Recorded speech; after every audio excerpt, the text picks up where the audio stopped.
But that's great. That's really tough. I can't roll. I couldn't roll when I could roll. You know, it's one of those things. It's one of my things. I just buy the free rolls.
It's on this morning.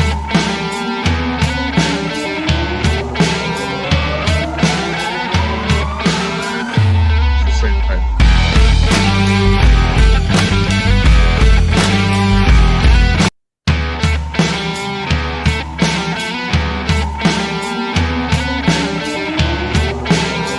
Nice little breeze to it.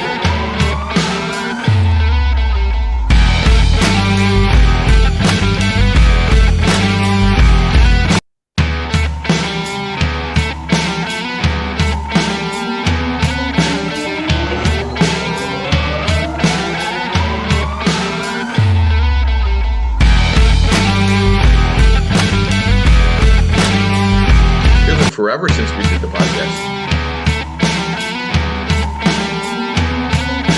Is that weird?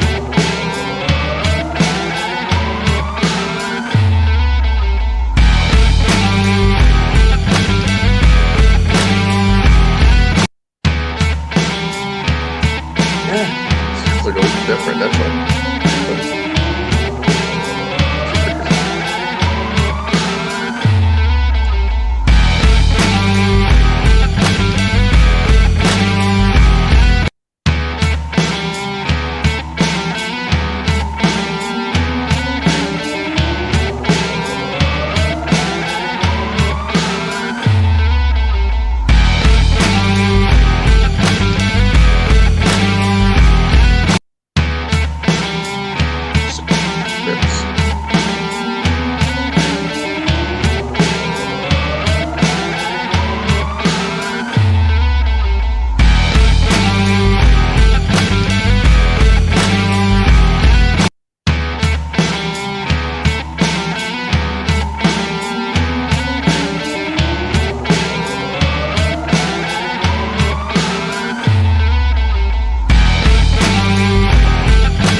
Sir?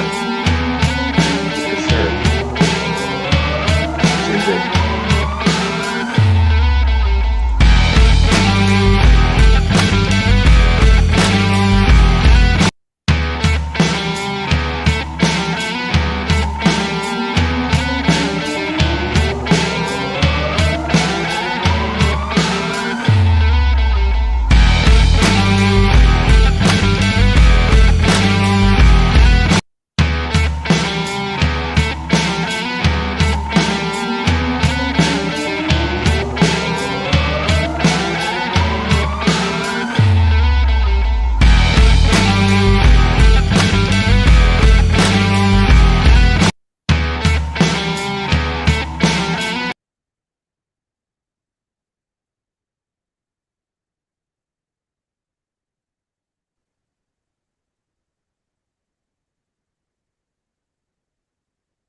Good morning, everyone, and welcome. This is Joe Scarice, and welcome back to the Creative Burst Strategies podcast, where we break down how to build cash flowing portfolios using creative ways of measuring, whether it's burst strategy, fixed to rent, fixed to flip, ground up construction, DSCR.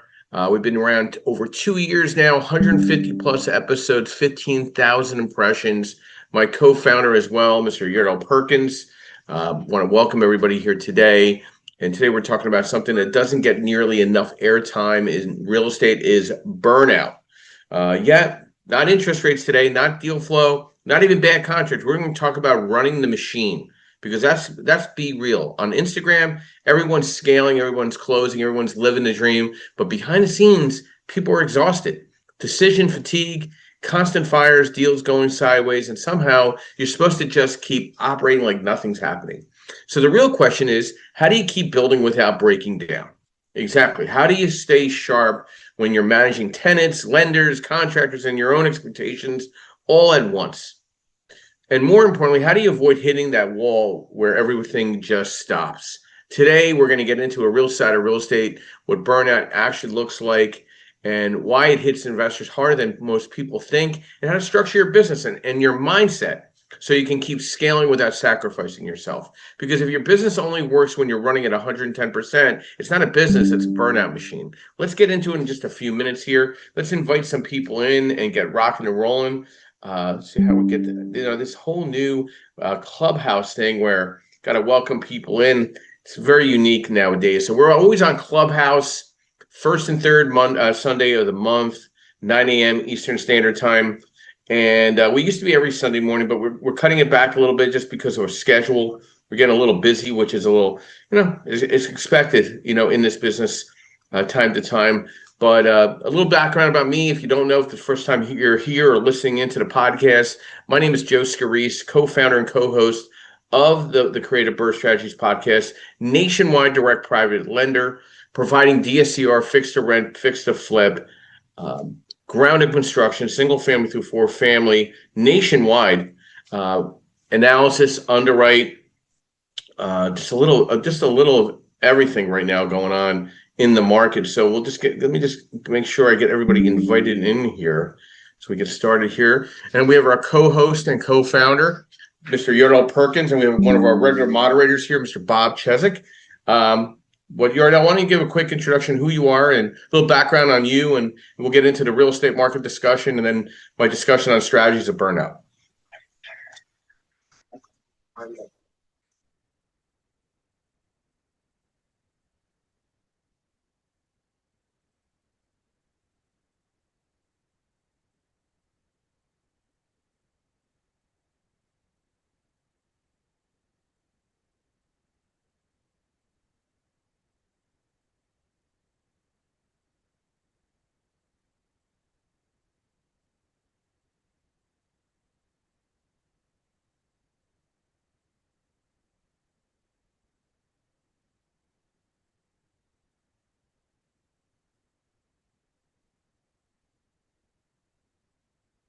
Yordell, give us a little insight to what we're doing right now, social media wise. One, to assist our referral partners and real estate professionals.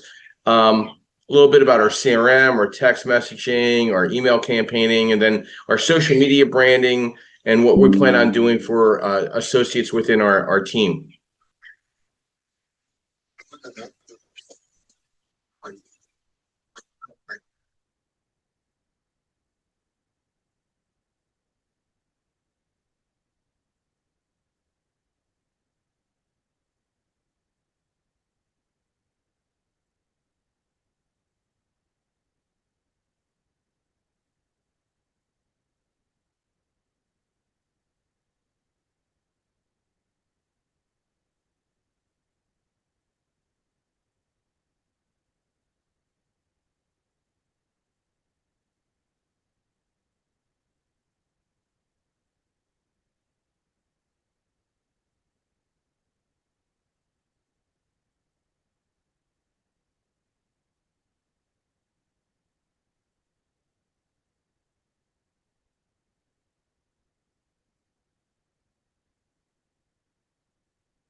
Thank you as always. And hopefully we're going to be live streaming in LinkedIn by the end of the month, this month coming up in May.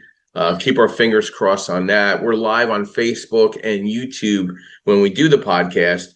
And then we're also doing one-on-one interviews for real estate professionals, second Saturday or third Saturday of the month. We're always scheduling a couple of discussions with different real estate professionals as well. So Yordell, thank you as always. So excellent. So let's talk about a little update to the market, real estate investor market this past immediate week for real estate agents and investors. The distress is quietly rising. Early opportunity signal. U.S. foreclosures jumped about 26% over the year, hitting the highest level since early 2020. pretty much driven by property taxes, insurance spikes, high rate buyers from 2022 to 24 getting squeezed, student loan payments, and cost of living pressure. In fact, the takeaway, we're not in a crash, but we're entering a very selective distressed pockets. More pre-foreclosures, more motivated sellers, especially recent buyers, and early stage discount opportunities, not yet widespread. And for the agents, this is where the listing opportunities shift from retail to distressed advisory. Short sales and creative deals will start creeping back. Demand is stronger than expected despite rates. Housing demand has been described as shockingly positive, even with global instability. Mortgage rates still hovering around 6.25. I actually locked a rate for refinance this past Friday at 5.875 with a slight buy down. So the rates are there. You just got to be able to work with the right people on the cash out and the leverage. It was probably a 70% loan to value with a slight buy down, and I think the DSCR was pretty good, 1.2 or better. Credit score was 800, so we were pretty happy in putting that together. But what it looks like this week, buyers are more payment sensitive, more negotiation driven, still active if the deal makes sense. The investor implication, deals still moving if the cash flow works and price is realistic. There's no more list anything and it sells.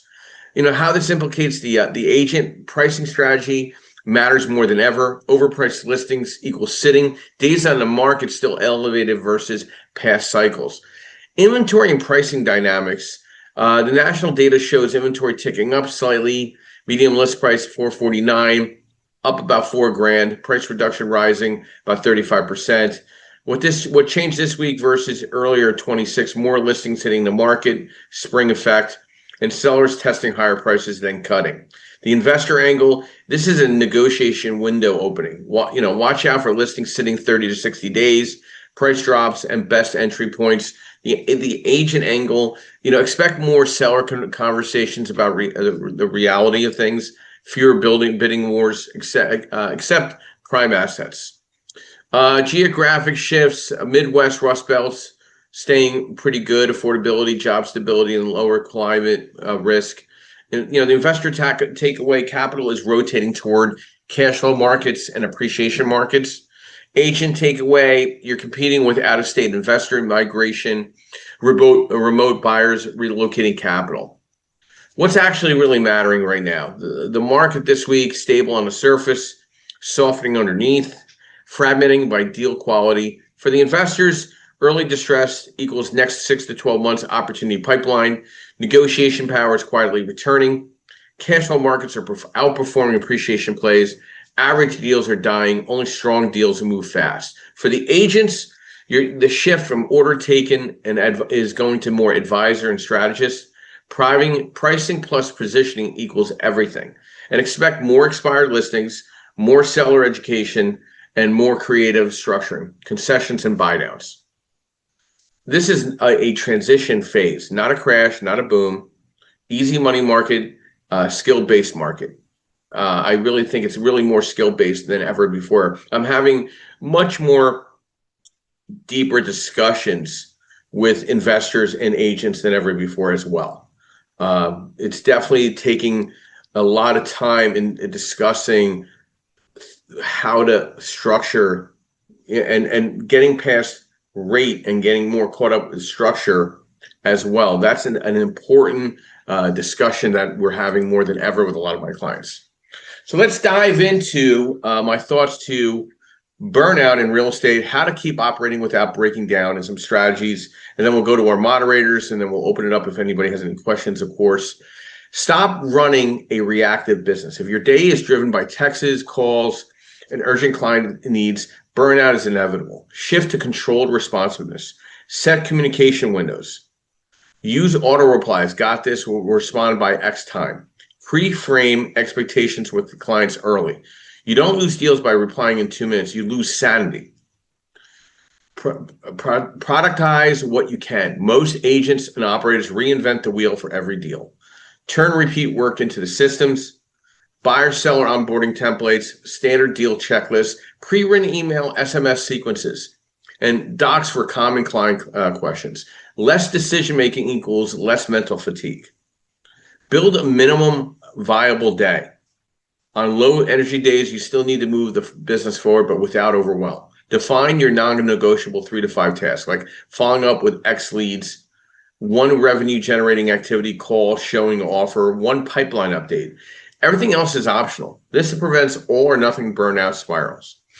Separate money work versus busy work. A lot of burnout comes from doing too much low impact work. Lead gen, follow-ups, negotiation, deal structuring is more money work. Busy work is formatting listings endlessly, over customizing presentations, admin tasks you could outsource. Protect your energy for what actually drives income. This is something where I'm trying to get myself and Yordell in leveraging Rolando with a lot of the background work, because it's stuff that's just tedious, and allow him to kind of progress. And he's our social media behind the scenes in posting a lot of the marketing, which he's been a guest on here as well on our podcast. Creative emotional boundaries, huge in real estate. Real estate is emotional. Clients panic, deals fall apart, expectations get messy. You need not to internalize every outcome. A deal dying does not equal your failure. A difficult client does not equal your responsibility to fix their personality.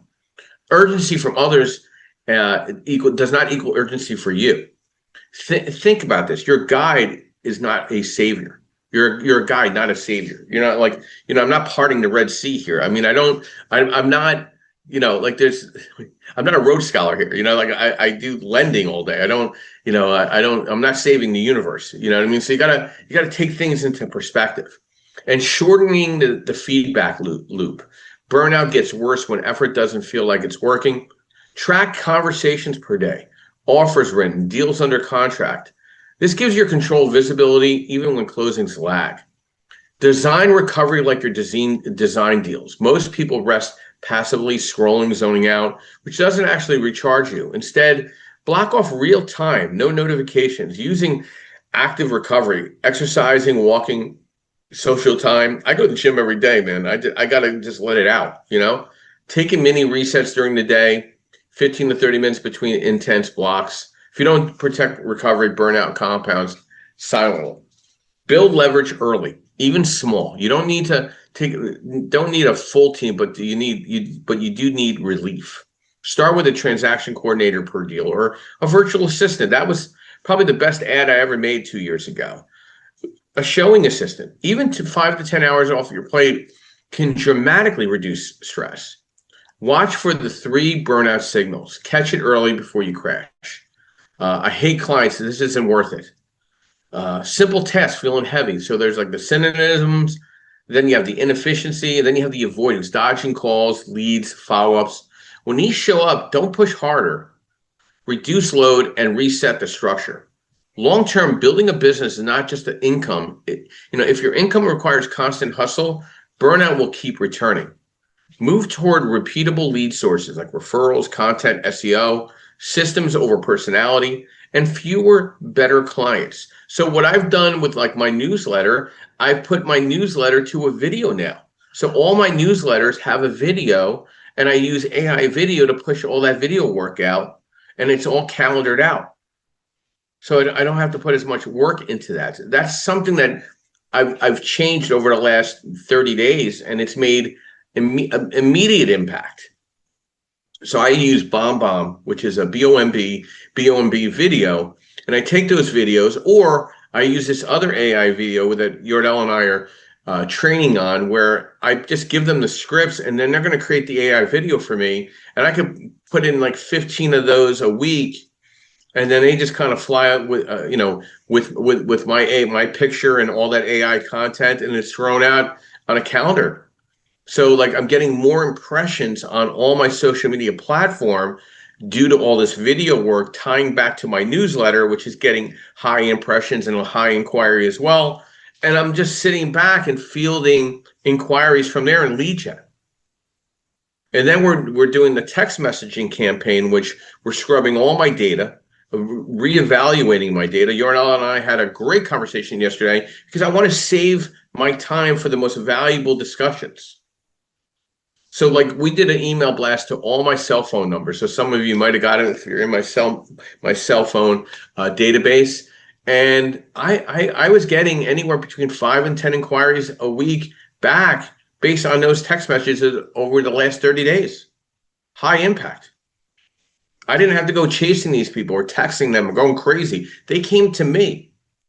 So you want to create that inbound mentality to lessen the stress and the burnout. Bob, good morning and welcome. The definition of non-burnout. Love to get a little background on you, who you are, what you do, and thoughts to burnout in real estate, how to keep operating without breaking down. Joe, can you hear me? Perfectly. Okay. Jerry Rig. Okay.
site.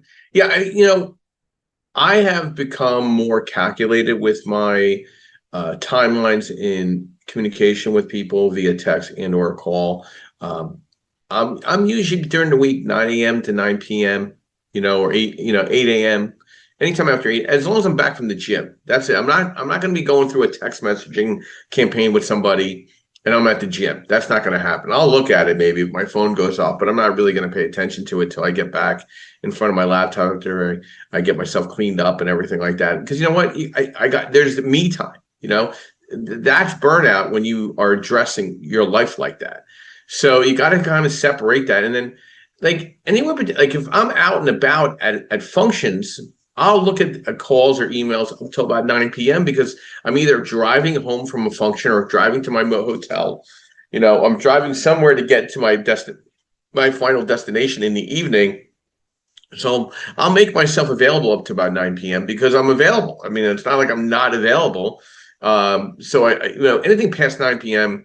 does not make a heck of a lot of sense to go to the next day. So like I had a client blow up my phone last night after I talked to them around 5 o'clock, right? And they just were giving their worldly opinion, negotiating out pricing to themselves. They were having a great time. I wasn't responding. My phone was on silent. I looked at it this morning. I'm like, they had a whole entire conversation by themselves. And that's fine because I wasn't part of it. They could go whatever they want, but they're not going to get a response today. They're going to get maybe a response by Monday morning once I kind of calculate my thoughts to everything and see what they're looking for. But they're already they were negotiating with themselves with me. That God bless them. But at the end of the day, it's going to be what it's going to be. Or guess what? You can go somewhere else. There's a famous word that I use when it's time to move on from someone. It's called next. You don't have to work with anybody or everybody.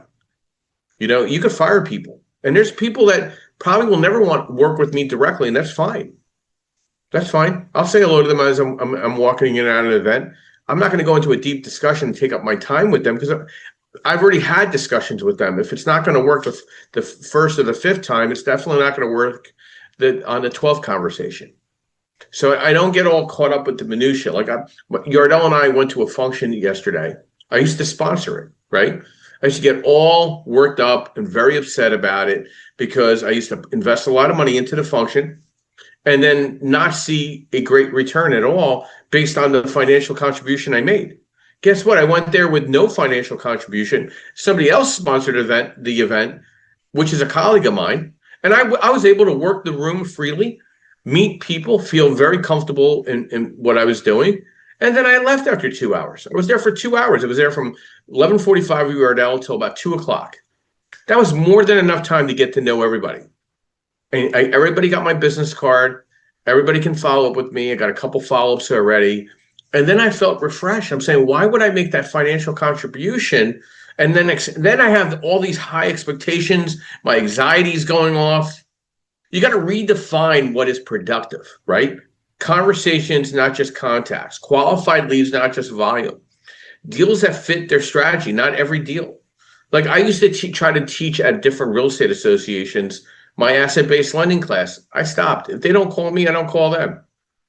I rather teach the class and the workshop independently because the people that want to show up are engaged and we're having a wonderful conversation. Like I'm having a class coming up this Saturday and there's going to be about 10 to 12 people there. But let me tell you something.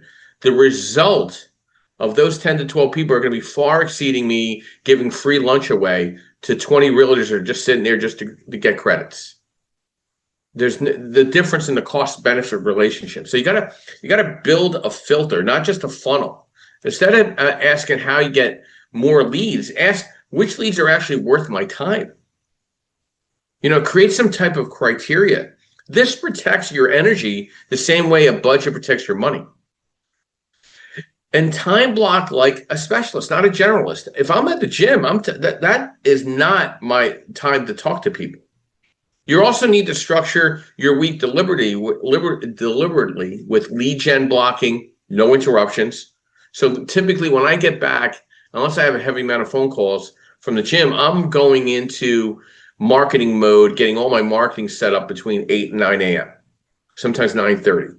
And then I hit the calls or the follow-ups or the inquiries, unless there's a priority that I have to jump on something sooner. And maybe I get a text and somebody needs to address something a little sooner. I'll throw that in there. But my focus Monday through Friday is getting all my marketing together. Like this morning before the podcast, I probably created a half a dozen AI videos to be posted. They're calendared, they're out, they're ready to go in LinkedIn, Facebook, TikTok, Instagram, Google. They're already scheduled. So like I set times. You know what I mean? 8 a.m. I got myself together, got my coffee, got all my vitamins, my pills and all that stuff. I'm good to go. And then I'm hitting the ground running. Then I go to the gym after the podcast.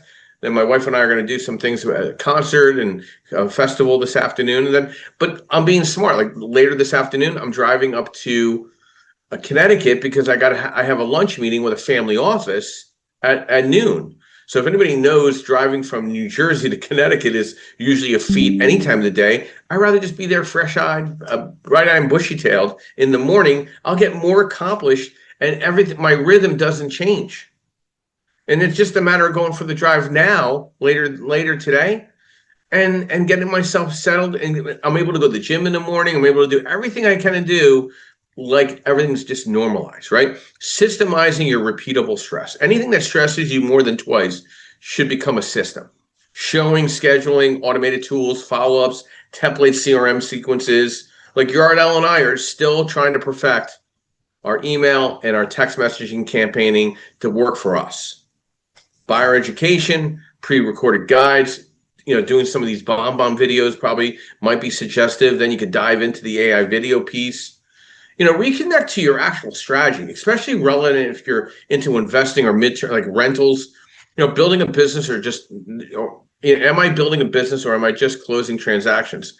Which deals move forward long-term wealth? If you're grinding on deals that don't build toward your goals, burnout hits faster because there's no deeper payoff. I'll give you an example. Like for real estate investors, they're going to refinance cash out at 75% loan to value to make $200 a month. Or if they refinance at 65 to 70% loan to value and make $500 a month, doesn't that make a little more sense and maybe not take every penny out of the property? Okay, and maybe leave a little money in to get a better cash flow long term. You got to talk to people about the structuring of a loan more now than ever before, because I'm not running around for $200 a month. And what if the hot water heater goes? Guess what? Your $200 a month just went empty, went negative $400. So adding recovery on purpose. Deliberate recovery isn't just days off, it's structured. 1 day a week completely off from real estate. Micro breaks after emotionally heavy deals. Periodic no client mornings. If you don't schedule recovery, burnout will schedule it for you. Watch for early warning signs. Like burnout doesn't show up suddenly. It creeps in as dreading calls and texts.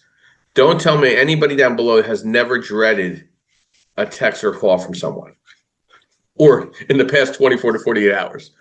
Lower patience with clients, saying yes to bad fit deals, feeling busy but stuck. So the lower patience with clients, I just lay out emails and formats that they're either going to take it or they're not.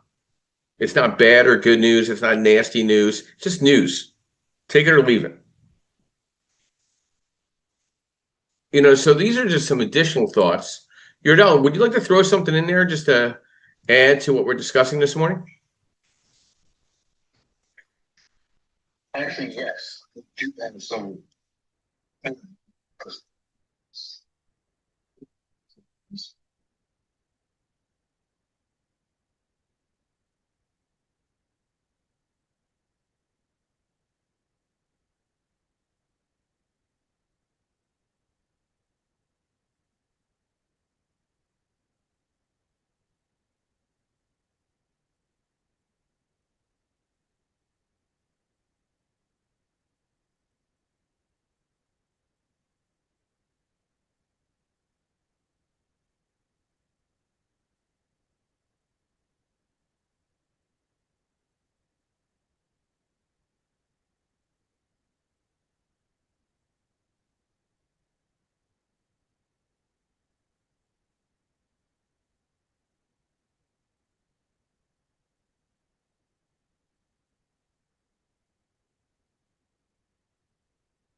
Thank you. And you know what? I think we've had conversations about this, where I'm like, Goodell, just have Rolando do it. And he's like, yeah, we go back and forth, right? Goodell?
So, diving back into what my computer's actually acting a little weird. I might have to shut down the podcast itself and stay on the Clubhouse. So I'm going to shut down the podcast on there's something going on here. So, uh,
Recording stop.